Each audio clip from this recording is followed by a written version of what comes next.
જય માતાજી. ભાર્ગવી ગોહિલ.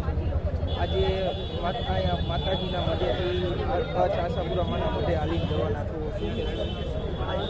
આપ સૌને જાણ છે તે પ્રમાણે 45 દિવસનું લોકશાહી ઢબે અસ્મિતાની માંગ સાથે જે આગળ નીકળ્યા હતા, જે ભૂમિકા ભજવી હતી, તેમાં શું માંગ હતી અને કઈ રીતે એને લઈ જવામાં આવી, એને સફળ બનાવવા માટે એ એકતાને વરી કોઈ પણ જગ્યાએ ક્યાંય પણ વાદ વિવાદ વગર સંગઠનને મજબૂત કરવા માટે માં આશાપુરા પાસે શક્તિ આપે અમને, એના માટે થઈને. અને વળી પાછું કોઈ પણ જગ્યાએ ક્યાંય પણ જો ભૂલચૂક થઈ હોય, કોઈને પણ ક્યાંય દુઃખ લાગ્યું હોય, જે સમાજ બધાએ સહકાર આપ્યો છે, તો એ લોકોને આભાર વ્યક્ત કરવા માટે રતનપર ખાતે અમે એક સરળ સહયોગ સહકાર આપવાનો અને આભાર માનવાનો એક સુંદર મજાનો પ્રયાસ કર્યો છે. અને આ એકતા યાત્રા પદયાત્રા રૂપે આગળ વધશે. માતાજીના દરેક સ્પોટ પોઈન્ટ પર સ્વાગત કરવામાં આવશે અને ત્યાં નાના મોટા ઇતિહાસને આવરી લેતા અને શૌર્યગાથાને આવરી લેતા પ્રોગ્રામ કરવામાં આવશે, જેની ભૂમિકા પણ ખૂબ નોંધનીય રહેશે. તેમાં પણ સૌનો સહકાર મળશે અને 2 દિવસથી સંપૂર્ણ રીતે ખૂબ જ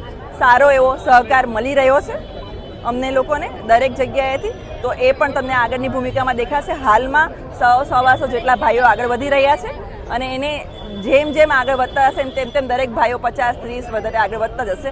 અને પૂર્ણાહુતિ, જ્યારે આ પદયાત્રાની પૂર્ણાહુતિ 3 તારીખે પૂર્વ સંધ્યા 4મી તારીખના રિઝલ્ટ છે, તે સમયે મહાઆરતી રૂપે કચ્છ મહાતાના મઢ ખાતે થશે અને સમગ્ર ગુજરાતમાં જેટલા શક્તિપીઠો છે ત્યાં આગળ પણ મહાઆરતીનું આયોજન થશે.